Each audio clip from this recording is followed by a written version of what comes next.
사람이 세상을 떠나면 나이가 많건 적건 참 슬퍼하고 또 슬퍼합니다. 그러나 우리는 슬퍼할 수만 없는 것이 이 죽음의 관문을 통해서 더 좋은 하늘나라에 가기 때문에 그렇습니다. 오늘 우리가 쭉 배웠던 하나님의 종 모세가 사명을 다하고 이제 하늘나라의 부름을 받는 이 내용의 말씀을 통해서 우리도 은혜받고 날마다 하늘나라를 소망하면서 이 땅에서 우리도 모세와 같이 충성하도록 힘을 써야 되겠습니다. 오늘 1절에서 4절은 모세가 비스가산 꼭대기에서 가나안 땅을 바라봄. 모세가 비스가산 꼭대기에서 가나안 땅을 바라본 내용의 말씀 1절에서 4절입니다. 1절 읽어보세요. 모세가 모압 평지에서 느보산에 올라 여리고 맞은편에 있는 비스가 산 꼭대기에 이르렀을 때 여호와께서 거기에 그에게 길르앗에서 단까지 온 땅을 보여주시고 또 온 납달리와 에브라임 땅과 므낫세와 서해에 이르는 유다 온 땅과 네게부와 종려나무의 성읍 여리고 골짜기에서 소알까지 평지를 보여주셨다. 네. 여호와께서 모세에게 약속한 땅을 보여줬다고 그랬습니다. 1절에서 3절 첫째 소지 여호와께서 모세에게 약속한 땅을 보여준 하나님께서 비스가산 꼭대기에 올라오게 하시고 약속하신 그 장차 이스라엘 백성들이 차지할 땅을 보여줬습니다. 동서남북 사방에 여러 지역들을 거론하면서 하나님이 친히 모세에게 말씀을 주셨습니다. 모세가 모압 평지에서 모압 평지는 요단강 동쪽에 있는 곳을 가리킵니다. 모압은 일찍이 롯이 큰딸과 동침해서 얻은 아들의 지역이라고 할 수 있습니다. 그리고 모압 평지인데 그 다음에 느보산에 올라 느보산은 비스가산 꼭대기에 말하자면 사해 북동쪽에 위치한 산이라고 합니다. 그러니까 비스가산의 한 봉우리라고 할 수 있어요. 예를 들면 산이 이렇게 하나 큰 산이 이렇게 있으면 거기에 무슨 봉이 있잖아요. 그러니까 원래는 비스가산인데 비스가산에 느보산이라는 봉우리가 있다.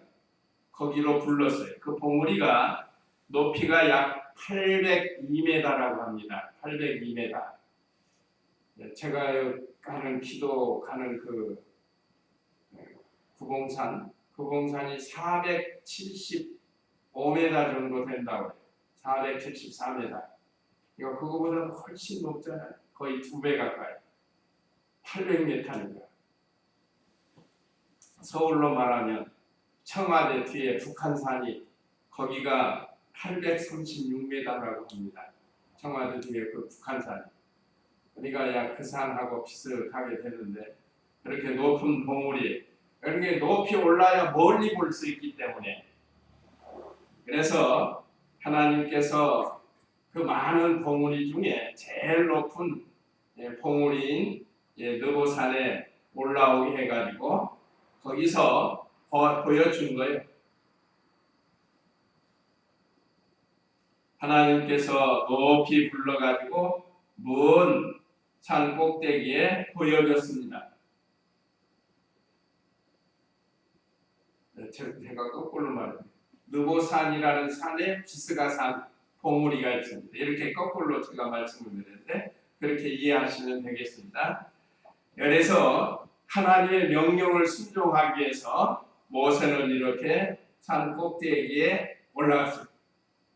사실 그 등산 젊은 사람들 올라오라면 금방 올라갈 수도 있겠죠. 그렇지만 800m 정도 올라가려면 만만치 않아요. 그게 우리 송집사님 산 좋아하니까 근데 모세는 지금 나이가 120세인데도 하나님이 올라오라 하니까 올라간 거예요. 이건 하나님의 명령을 순종했습니다. 이미 그 신명기 3장에서도 말씀을 주셨어요. 앞으로 그 산에 올라가서 바라만 보고 가나안 땅에 들어가지 못한다. 그러니까 이 여러 번 모세가 이 가나안 땅에 들어가지 못한다는 걸 말씀에서 기록했는데, 한번 신명기 3장 여기 한번 27절 말씀 읽어보세요. 너는 비스가 산 꼭대기에 올라가서 눈을 들어 동서남북을 바라보아라. 내가 이 요단을 건너지 못할 것이기 때문이다. 너는 여호수아에게 명령하고 그를 격려하며 그에게 용기를 주어라. 그가 이 백성 앞에서 건너가 내가 보고 있는 그 땅을 그들이 차지하게 할 것이다 하셨다. 예. 이미 신명기 기록하면서 이제 가나안 땅을 목전에 두고 다시 한번 이스라엘 백성들에게 말씀을 재강론하면서 전에 하셨던 말씀, 이건 민수기에서 이미 이 사건이 있었어요. 그 두 번째 반석에서 물 낼 때 모세가 혈기를 부림으로 하나님께서 너는 가나안 땅에 들어가지 못한다. 그 아까 그 신명기 3장 앞절 보면은 막 사정을 해요. 하나님께 꽉 들어가서 보게 해달라, 보고 싶다. 근데 아니라는 하나님께서. 어쨌든 모세가 이렇게 임종을 앞두고 하나님께서 이렇게 이 비스가산 꼭대기에 불러서 그에게 말씀을 주신 내용입니다. 거기서 그에게 본문입니다. 그에게 길르앗에서 단까지 온 땅을 보여주시고 여기 가나안 땅을 멀리 바라보게 하시려고 올라오게 하셨습니다. 또 하나님을 가까이 해서 은혜 받게 하시려고 높은 산 꼭대기까지 이렇게 부르셨어요. 우리도 하나님께서 은혜 주시려고 할 때 힘들고 어려워도 늘 하나님께 가까이 나아가는 생활을 해야 된다는 겁니다. 높이 올라가야 멀리 바라볼 수 있으니까 일부러 하나님께서 그랬어요. 아브라함에도 그러겠죠? 아브라함에게도 불러서 네가 바라보는 온 땅, 네가 걷는 땅 다 너에게 주겠다 하고 말씀하시지 않았어요? 근데 여기 길르앗 온 땅은 요단강 동쪽에 있는 땅이에요. 나중에 우리 그 성경 지도 보면 요단강 동쪽이 아주 여기 거의 자세히 많이 나와 있습니다. 12지파에 분배한 가나안 땅이라고 했는데 그 길르앗은 요단강 동쪽, 여기 야베스 길르앗이라고 요단강 옆에 있는데 그쪽을 말하는 거고, 단은 맨 북쪽에 있습니다. 우리 성경 지도 보면 단이 나오는데 이온 밑에 단이 있습니다. 그 단, 맨 북쪽 땅을 말하고, 납달리, 이거는 갈릴리 호수 있는데 예수님이 많이 활동했던 갈릴리 호수 있는 그 지역을 말하고, 에브라임과 므낫세의 땅, 우리가 여기 보면 에브라임 므낫세가 이 요단강 동쪽에 이렇게 자리 잡고 있죠. 요단 서쪽, 죄송합니다. 요단 서쪽에 자리 잡고 저기 잘 보이지를 않는데 저 위에가 갈릴리 바다고 밑에가 사해 바다인데 그 중심으로 보면 이렇게 이제 갈라지는 겁니다. 지도에 나오네요. 그 다음에 여기 서해라고 해요. 서해는 저 지중해를 가리킵니다. 우리나라 서해도 이쪽에 있는 것처럼 여기 이스라엘의 서해도 지중해를 가리키는 거예요.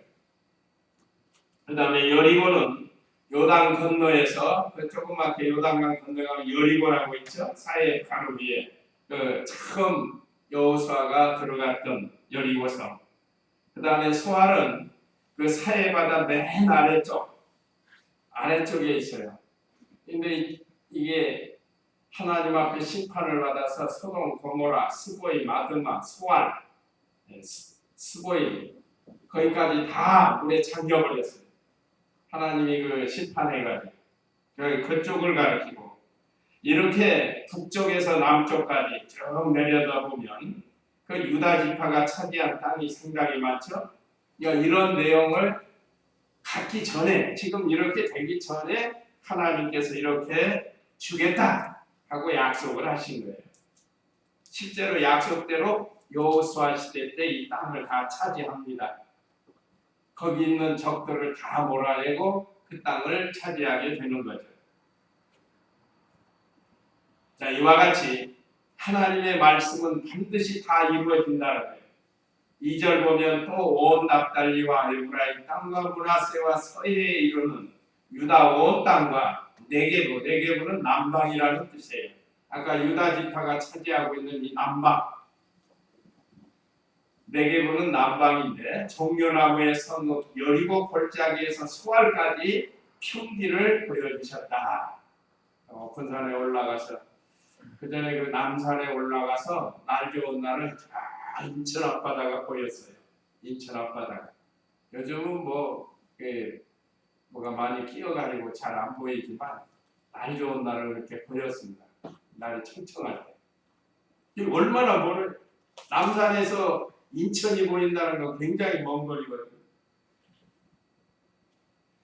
자, 이와 같이 하나님께서 모세를 느보산 꼭대기에 불러서 그 보여주는, 가르쳐주는 거예요. 동서남북 그 지역은 다 약속대로 주시겠다는 거예요. 4절 읽어보세요. 4절. 여호와께서 그에게 이것은 내가 아브라함과 이삭과 야곱에게 맹세하여 그 후손에게 주겠다고 약속한 땅이다. 내가 내 눈으로 그 땅을 보기는 하였으나 내가 그리로 건너가지는 못한다 라고 말씀하시니 예. 여호와께서 모세에게 조상에게 약속한 땅은 보여주었지만 그 땅은 너는 들어가지 못한다. 모세 입장에서는 얼마나 안타깝겠어요.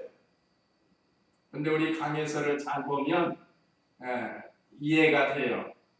이건 하나님이 예정하신 섭리 때문에 그래요. 하나님 예정하신 섭리. 또 모세는 율법의 대표예요. 율법의 대표로, 그러니까 말하자면 율법으로는 신령한 천국에 들어갈 수 없다는 것. 이게 신령한 뜻이에요. 그걸 가르쳐 주려고 모세는 들어가지 못한다고 했고, 장차 예수 그리스도를 예표하는 여호수아를 통해서 들어가게 한다. 그러니까 이 신령한 천국은 예수 그리스도를 통해서만 들어갈 수 있다는 것을 이제 가르쳐 주는 거예요. 근데 어떤 사람은 이걸 잘못 해석해가지고 가나안 땅은 천국인데 모세가 못 들어갔다는 거예요. 그건 아주 잘못 해석한 거예요. 몰라도 너무 모르는 거예요. 자, 4절 다시 한번 읽겠습니다. 여호와께서 그에게 이것은 내가 아브라함과 이삭과 야곱에게 맹세하여 그 후손에게 주겠다고 약속하신 땅이다. 내가 내 눈으로 그 땅을 보게 하였으나 네가 그리로 건너가지는 못한다라고 말씀하시니, 이미 우리가 배운 것처럼 민수기 20장에서 나오는 그 가데스 바네아에서 모세가 혈기를 부림으로 인해서 가나안 땅에 들어가지 못한다고 벌써 말씀하셨어요. 그대로도 모세도 사람인지라 그 가나안 땅에 들어가고 싶었던 거예요. 그걸 우리 이병주 목사님 해석에서는 이 세상에서 누릴 거 다 누리고 볼 거 다 보고 그렇게 간다고 하면 천국에서 작아진다는 거예요. 모세처럼 이 세상에서 하나님이 말씀하신 대로 순종하고 말씀하신 대로 거기까지 갔다가 가면 더 영광스러운데, 세상에서 누릴 거 다 누리고 볼 거 다 보고 그렇게 된다고 하면 영광 다 누리고 가면 하늘나라에 가서 영광이 작아진다. 이렇게 해석을 하셨더라고요. 그러니까 첫째는 하나님의 예정하신 뜻이 모세의 사명은 거기까지. 또 아까 말씀드린 모세는 율법의 대표인데 율법으로는 이 신령한 천국에 들어갈 수 없다. 다만 율법을 우리에게 주신 것은 죄를 깨닫게 하고 그 다음에 우리를 그리스도에게로 인도하고 그런 다음에 우리가 율법을 지켜서 구원을 이루어나가는 거지 율법을 지켜서 구원받을 사람은 없다는 거 이걸 우리에게 가르쳐주는 겁니다. 그러면서 또 모세 개인에게 있는 모든 영광 다 이 세상에서 누리고 가면 하나님 나라에서 영광이 장해진다는 거예요. 그래서 모세는 이 세상에서 받을 영광 많이 포기하고 그저 하나님 나라를 위해서 충성해만 갔으니까 영광이 크다는 거예요. 그래서 우리 예수님은 영광이 제일 크신 분이에요. 자, 이렇게 모세가 가나안 땅을 바라보면서 들어가지 못하게 되었습니다. 자, 이제 5절에서 8절은 모세의 죽음과 이스라엘의 슬픔인데 5절 읽어보세요. 이에 여호와의 종 모세가 여호와의 말씀대로 모압 땅에서 죽어 벳볼 맞은편 모압 땅에 있는 골짜기에 묻혔고 오늘까지 그 무덤을 아는 사람이 아무도 없다. 예, 여호와의 말씀대로 모세가 죽었다고 그랬습니다. 이거 보면 생사화복은 하나님께 달린 거예요. 어떤 사람은 연세 많아서 세상 떠나는 분도 있고 어떤 사람은 젊어서 가는 사람이 있고 이번 연휴 기간에도 원치 않게 세상 떠난 사람들이 있을 거 아니에요? 젊은 사람 심지어 아이들도 하나님의 말씀대로 모압 땅에서 죽었다고 그랬습니다. 오늘 저와 우리 성도님들도 하나님 말씀 가운데 우리에게 대한 예정이 있어요. 우리가 이 세상 태어나는 거라든지 어떻게 살아가는 거라든지 또는 이 세상 떠나는 것까지도 결혼까지도 다 하나님이 예정해 놓으신 거예요. 그 예정하신 대로 되는 겁니다. 다만 우리가 이 땅에 살면서 하나님의 뜻을 잘 찾아서 하나님의 말씀대로 살려고 노력을 해야 돼요.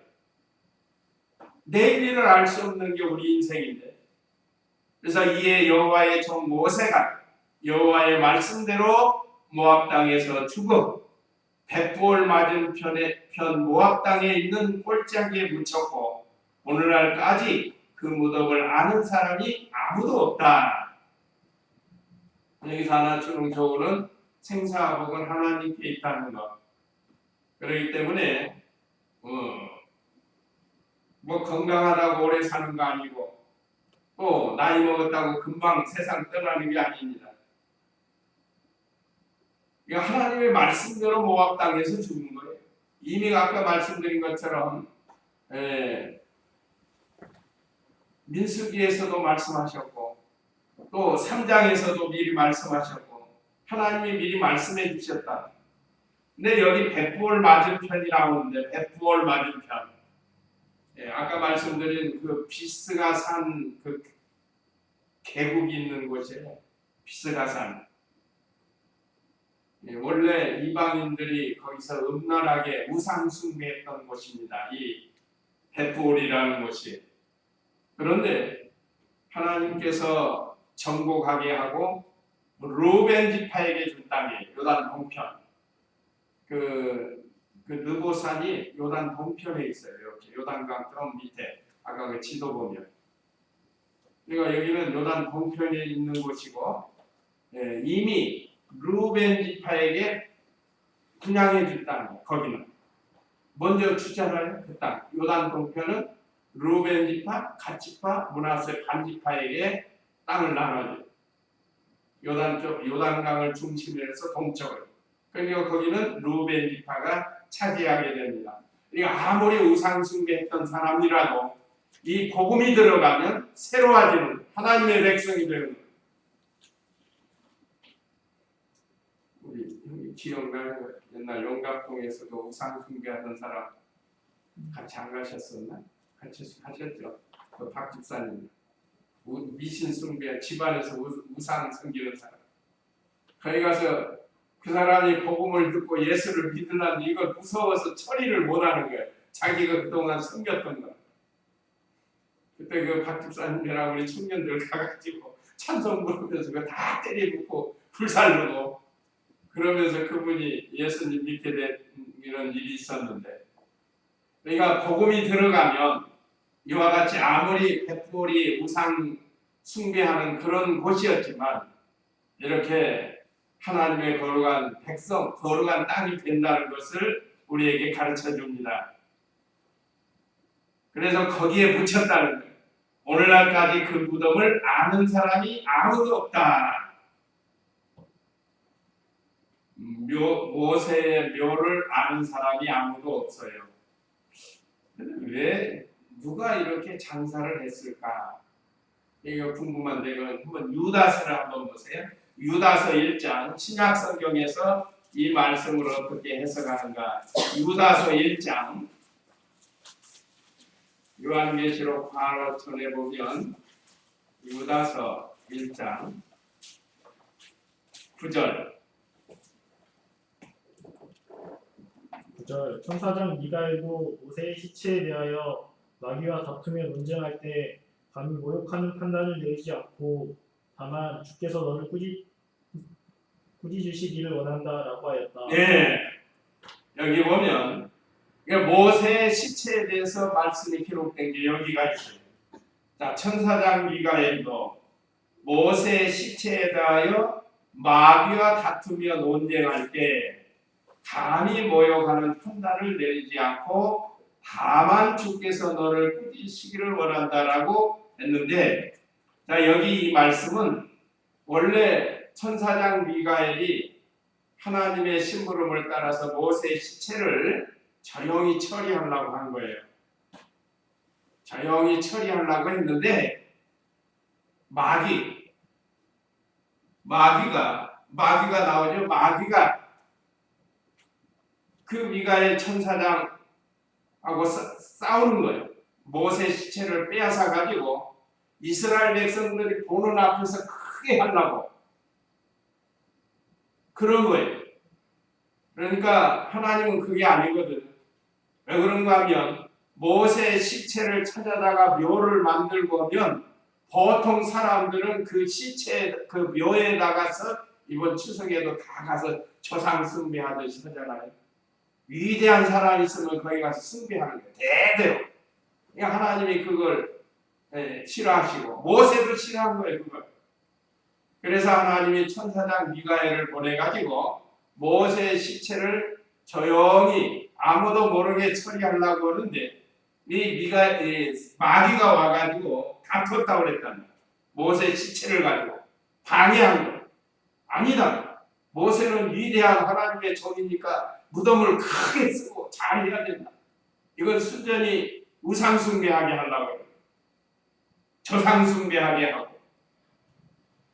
그래서 미가엘이 그 마귀를 물리치고 모세의 시체를 잘 아무도 모르게 장사 지냈다. 우리 이병기 목사님 강에서가 그렇게 해석이 돼요. 그게 옳은 해석이라. 그렇잖아요. 마귀는 어떻게 하든지 이 모든 걸 이용해서 자기가 대접받는 거예요. 조상 숭배하는 거 전부 마귀가 받는 거야. 그러니까 모세 같은 사람 얼마나 위대해요. 무덤 크게 써가지고 거기다 숭배하게 하면 자기가 다 받아먹는 거예요. 사실은 조상은 핑계고 죽었으면 천당 가고 아니면 지옥 가는 건데. 그래서 이 마귀와 미가엘 천사장이 다투었다는 것은 모세의 시체를 가지고 다투었다는 것은 바로 이런 해석입니다. 그러니까 모세도 원래는 원치 않은 거예요.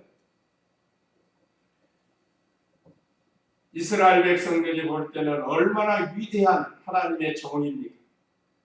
그렇기 때문에 그 후손들이 대대로 우상 숭배할 수밖에 없기 때문에 하나님께서 천사장 미가엘을 보내가지고 그걸 아무도 모르게 장사를 지낸 거예요.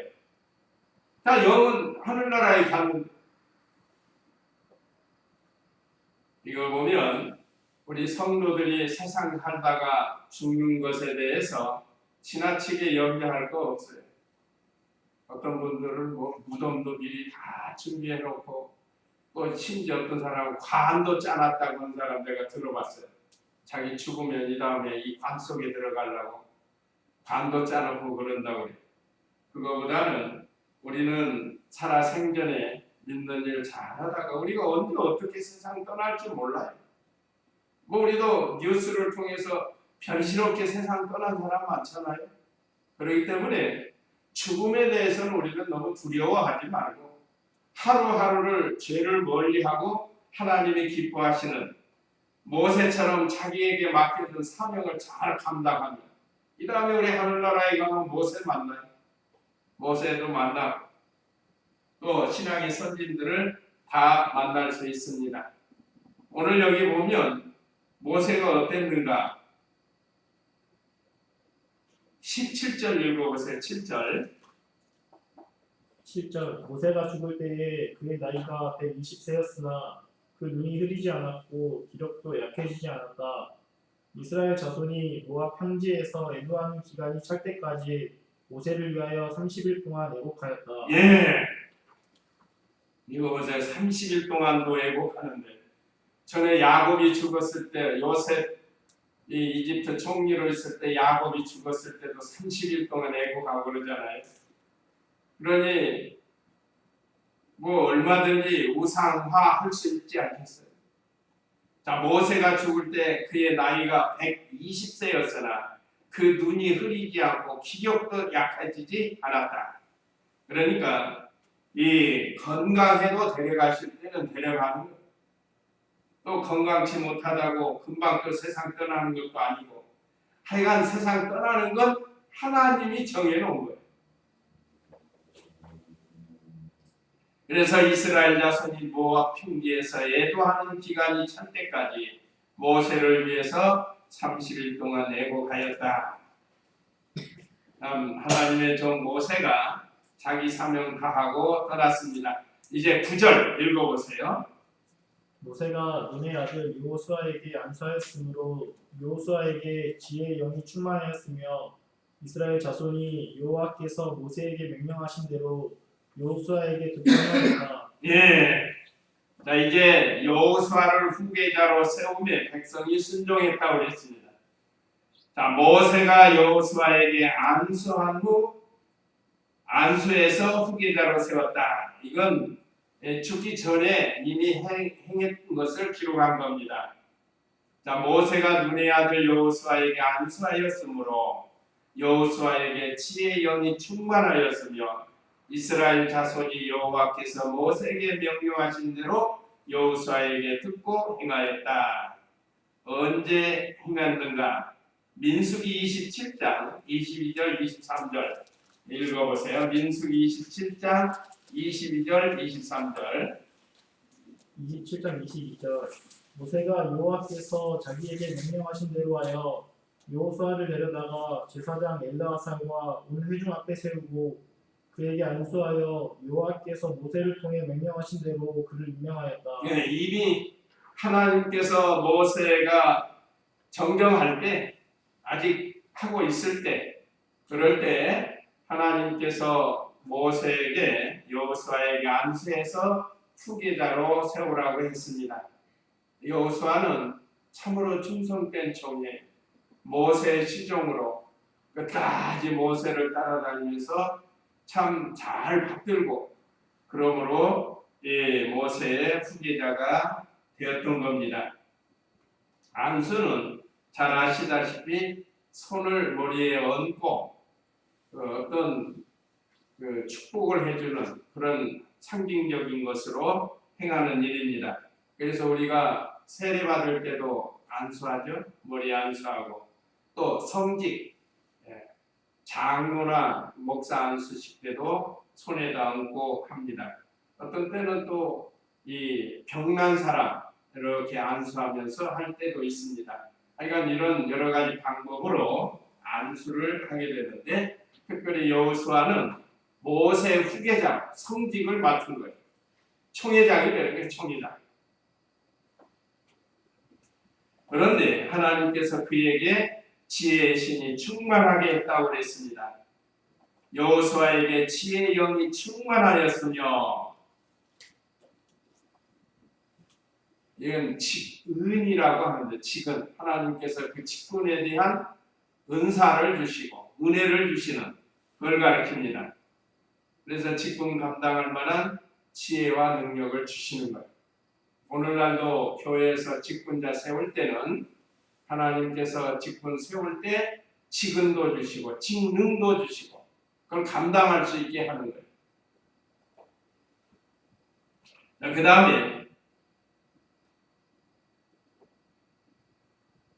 여기 이스라엘 자손이 여호와께서 모세에게 명령하신 대로 여호수아에게 듣고 행하였다.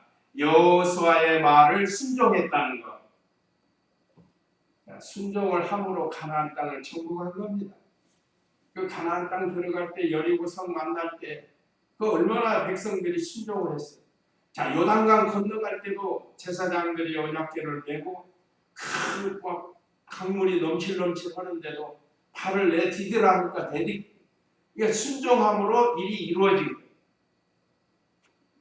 비록 모세보다는 좀 부족한 면이 있을지라도 하나님께서 여호수아를 후계자로 세웠을 때 온 백성이 그를 잘 순종함으로 마침내 하나님의 뜻이 이루어지고 가나안 땅을 정복하게 되는 거예요.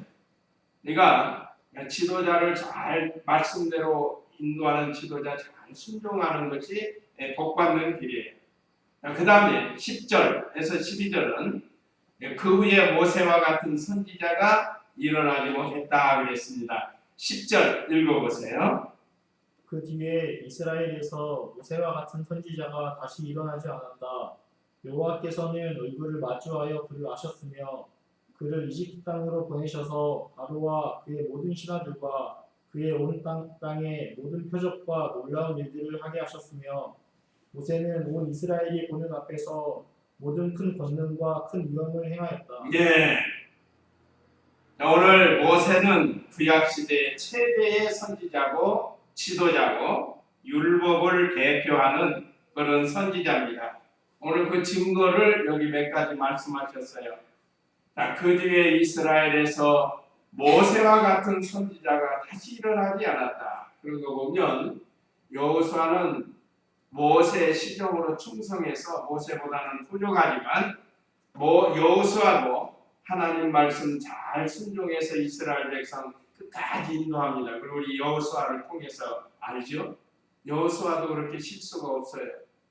그러나 그 큰 영광은 모세보다는 좀 부족하겠죠. 그래도 여호수아는 모세를 잘 순종해서 잘 배우고 또 모세는 구약시대 모든 선지자 중에 제일 으뜸되는 그런 선지자로서의 사명을 감당했는데 그 증거가 여기 보면 여호와께서는 얼굴을 마주하여 그를 아셨으며 구역 한번 볼까요? 구역 오늘 여기 10절 구역을 한번 보세요. 자, 모세는 여호와께서 대면하여 아시던 자요 그랬습니다. 대면했다는 건 글자 그대로 하면 서로 마주 보았다는 그런 뜻인데 그런데 좀 다른 성경을 보면 대면할 수가 없어요. 한번 출애굽기 33장 11절 출애굽기 33장 11절 한번 읽어보세요. 11절 사람이 자기 친구에게 말하듯이 여호와께서 모세와 대면하여 말씀하셨고 모세가 진으로 돌아오더라도 눈의 아들이며 모세의 보좌가 아닌 청년 여호수아는 그 장막을 떠나지 않았다. 예, 그 다음에 20절 보세요. 20절 다시 말씀하셨다. 나를 보고서는 살 사람이 없으니 내가 내 얼굴을 보지 못할 것이다. 여호와께서 또 말씀하셨다. 보아라, 내 곁에 한 곳이 있으니 내가 그 바위 위에 서 있어라. 내 영광이 지나갈 때에 내가 너를 그 바위 틈에 두고 내가 지나갈 때까지 내 손으로 너를 덮었다가 그 후에 내가 나의 손을 거둘 것이니 내가 나의 등을 보겠으나 나의 얼굴은 보지 못할 것이다. 예, 얼굴을 볼 수 없어요. 보면을 어떻게 한다고 그랬죠? 나를 보고서는 살 사람이 없으니 그랬어요. 그런데 대면에서 보았다 하는 이 말씀은 우리가 이 말씀이 서로 이 상대적이잖아요. 그 33장 18절에 보면 그때 모세가 원컨대 제게 주님의 영광을 보여주소서라고 말하는 거예요. 하나님이 보고 싶었던 거예요. 모세도 왜 구름 가운데 나타나시고 그랬는데, 그래서 하나님이 이 말씀하시는 겁니다. 나를 보고서는 살 사람이 없다. 네가 내 얼굴을 보지 못할 것이다. 그런데 여기 아까 11절에서는 친구에 말하듯이 모세와 대면하여 말씀하셨고 그랬다는 거예요. 근데 여기서 두 말씀이 상충되지만 우리가 여기서 알 것은 좀 가까이에서 말씀하고 또 말씀을 들었다 하는 그런 뜻이지 하나님을 직접 대면할 수는 없습니다. 인간이 하나님을 대면할 수가 없어요. 하나님 영광에 촉범할 수가 없어요. 왜냐하면 죽어요. 모세는 모든 선지자들은 다 꿈이나 우림이나 분민이나 환상이나 그런 걸로 하나님의 뜻을 알았지만 모세는 하나님을 가까이에서